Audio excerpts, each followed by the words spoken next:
આપણે આગળના પોઈન્ટમાં વેદકાલીન સભ્યતાના જે પ્રશ્નો જોયા, હવે પછી વૈદિક યુગની સંસ્કૃતિના ટૂંકા પ્રશ્નની આપણે ચર્ચા કરીશું. પ્રશ્ન છે,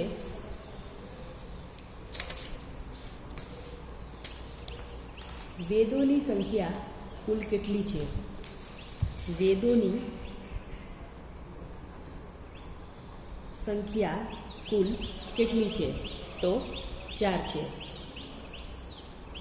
બીજો પ્રશ્ન છે, કયો ગ્રંથ એ માનવ જાતનો સૌથી જૂનો દસ્તાવેજ છે?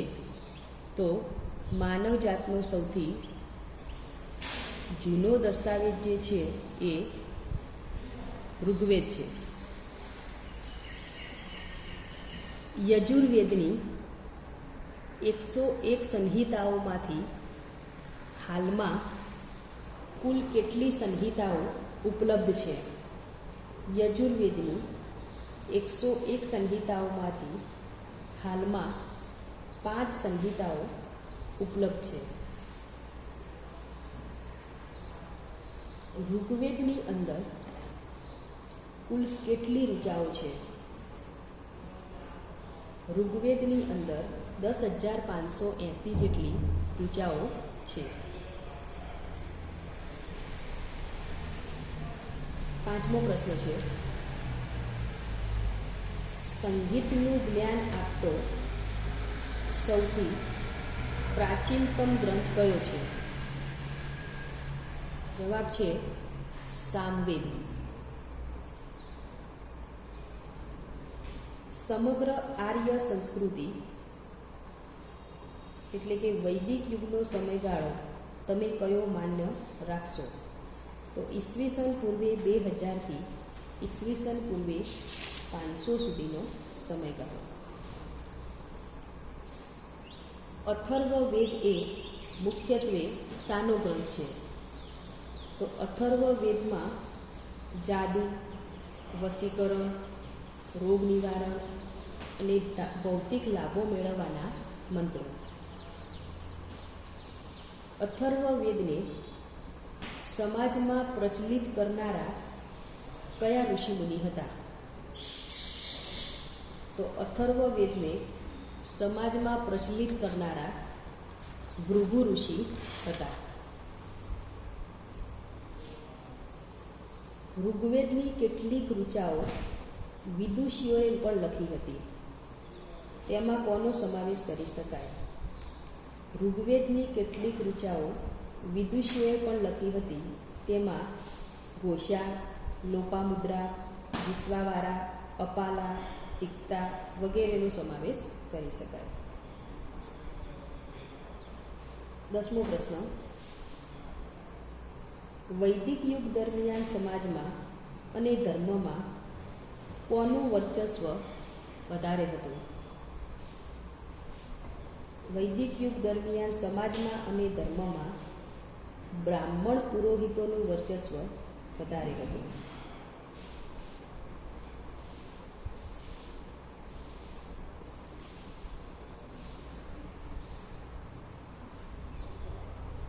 કયા ધર્મ ગ્રંથોએ સૌ પ્રથમવાર યજ્ઞો અને ક્રિયાકાંડોનો વિરોધ કરેલો? ઉપનિષદોએ સૌ પ્રથમવાર યજ્ઞો અને ક્રિયાકાંડોનો વિરોધ કરેલો.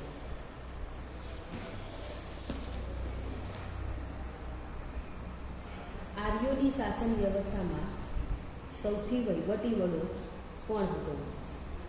આર્યોની શાસન વ્યવસ્થામાં સૌથી વહીવટી વડો રાજન હતો.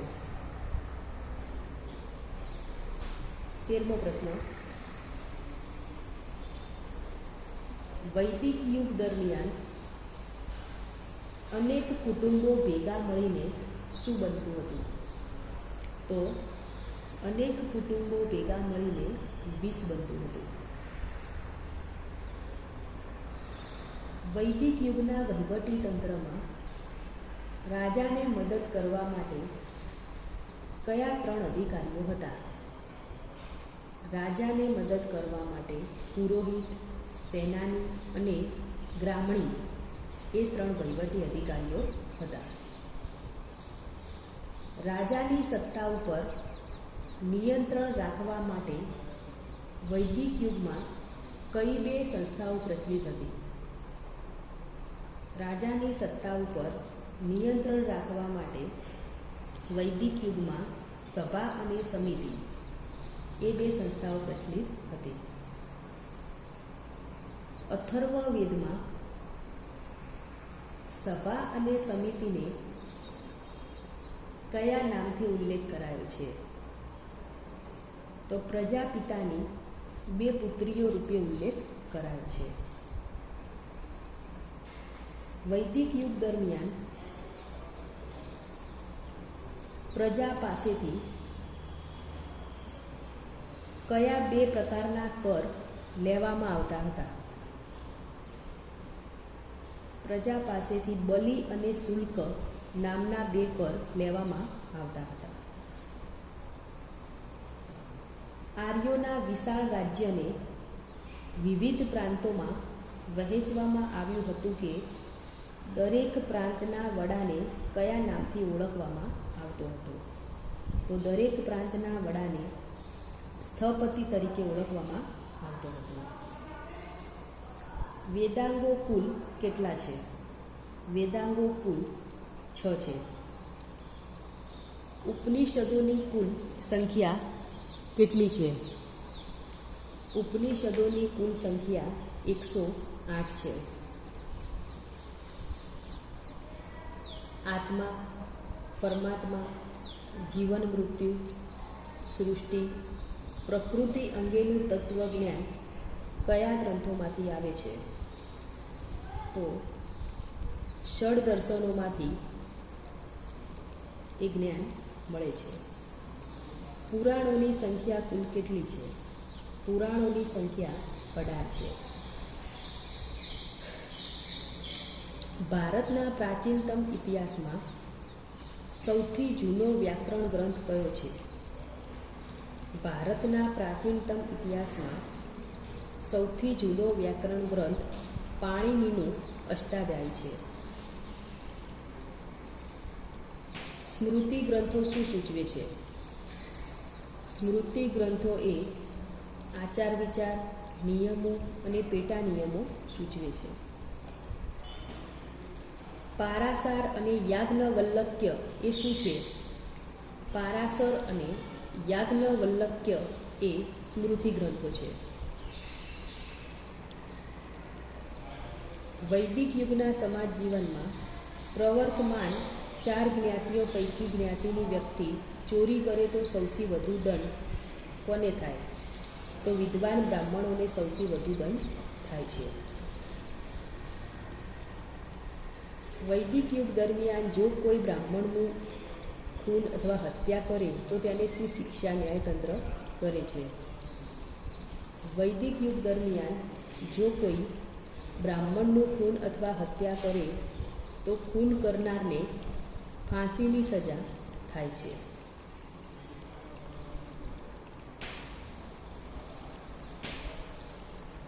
આરણ્યકોને કયા ગ્રંથના અનુસંધાન કે પૂરક ગ્રંથો તરીકે માનવામાં આવે છે? આરણ્યકોને બ્રાહ્મણોનું ગ્રંથના અનુસંધાન રૂપે માનવામાં આવે છે. વૈદિક યુગ દરમિયાન કુટુંબ વ્યવસ્થા કયા પ્રકારની હતી? વૈદિક યુગ દરમિયાન કુટુંબ વ્યવસ્થા એ પિતૃસત્તાક પ્રધાન હતી. પ્રજાની સમૃદ્ધિ મારું શિર છે, તેનું યશ મારું મુખ છે, તેનું તેજ મારા કેસ છે. મારી જીભ પ્રજાના કલ્યાણની અને મારી વાણી પ્રજાની મહત્તાની વાત કરશે. પ્રજાનો ઉલ્લાસ મારું મન છે.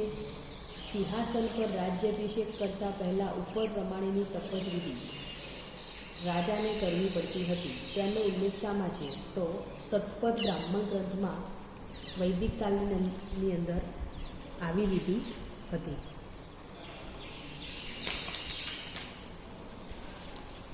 મુખ્ય ઉપનિષદો અને પુરાણોની સંખ્યા કેટલી છે? મુખ્ય ઉપનિષદોની સંખ્યા 11 છે અને પુરાણોની સંખ્યા 18 છે.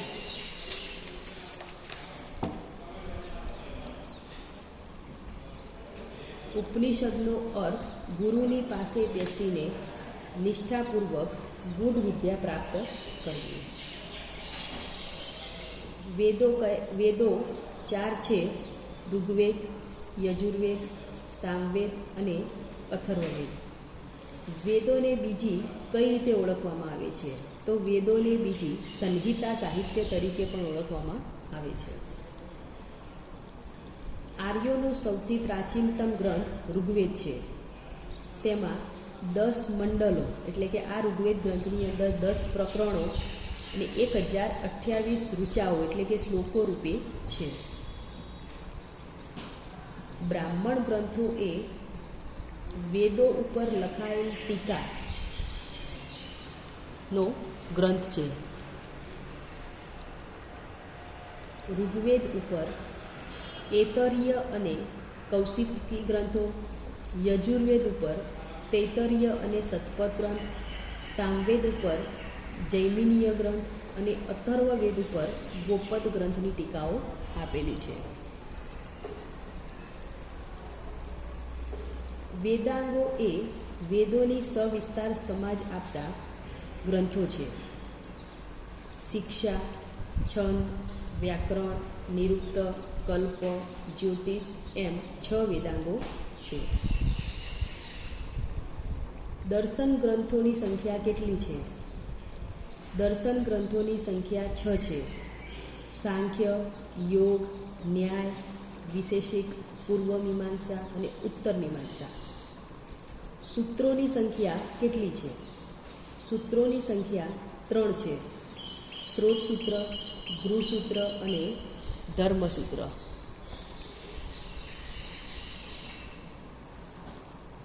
રામાયણ મહાકાવ્યના વિવિધ પાત્રો દ્વારા સમાજ સમક્ષ કુટુંબ જીવન અને સમાજ જીવનના ઉત્તમ આદર્શો, આદર્શ પુત્ર, આદર્શ પતિ, આદર્શ ભાઈ, આદર્શ સેવક, આદર્શ માતા વગેરેના આદર્શો રજૂ કરે છે. મહાભારતનું યુદ્ધ કોની વચ્ચે લડાયું? મહાભારતનું યુદ્ધ 5 પાંડવો અને ધૃતરાષ્ટ્ર ગાંધારીના 100 કૌરવો વચ્ચે લડાયું હતું. પાંડવોના પક્ષે શ્રી કૃષ્ણ હતા અને કૌરવોના પક્ષે ભીષ્મ પિતામહ, ગુરુ દ્રોણાચાર્ય, એકલવ્ય વગેરે હતા. આ યુદ્ધનું પરિણામ સૂચવે છે કે જ્યાં જ્યાં ધર્મ હોય છે તેનો જય થાય છે અને જેના પક્ષે અધર્મ હોય ત્યાં પરાજય થાય છે. વેદોના અભ્યાસમાં કયા વિષયોનો અભ્યાસ કરાવવામાં આવતો? વેદોના અભ્યાસમાં ઇતિહાસ, વ્યાકરણ, પુરાણ, નક્ષત્ર વિદ્યા વગેરે વિષયોનો અભ્યાસ કરાવવામાં આવતો.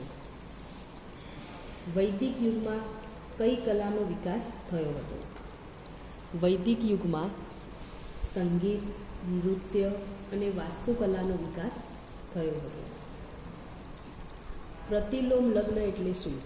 પ્રતિલોમ લગ્ન એટલે ઉતરતા ક્રમના વર્ણનો પુરુષ તેનાથી ઊંચી જ્ઞાતિની યુવતી સાથે લગ્ન કરે તો તેને પ્રતિલોમ લગ્ન કહેવાતું.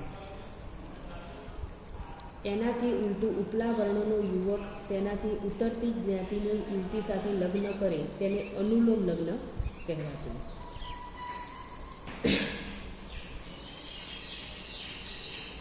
ગાંધર્વ લગ્ન એટલે શું?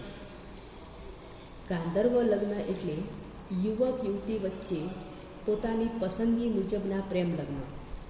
આશ્રમના વાતાવરણમાં ઉછળતી શકુંતલા અને દુષ્યંત વચ્ચે થયેલા લગ્ન એ પ્રેમ લગ્ન એટલે કે ગાંધર્વ લગ્ન હતા. વેદોના મંત્રો રચનાર નારીઓ કઈ હતી? વેદોના મંત્રો રચી શકનાર નારીઓમાં ગાર્ગી, લોપામુદ્રા, વિશ્વાવારા, મૈત્રેયી, ઘોષા, અપાલા વગેરેનો સમાવેશ થતો હતો.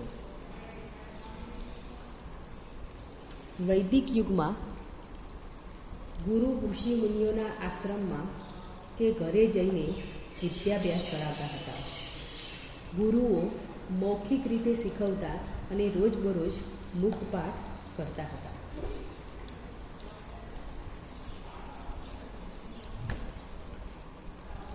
આર્યોની વર્ણ વ્યવસ્થામાં 4 વર્ણોમાં બ્રાહ્મણો, ક્ષત્રિયો, વૈશ્યો, શૂદ્રોનો સમાવેશ થતો હતો.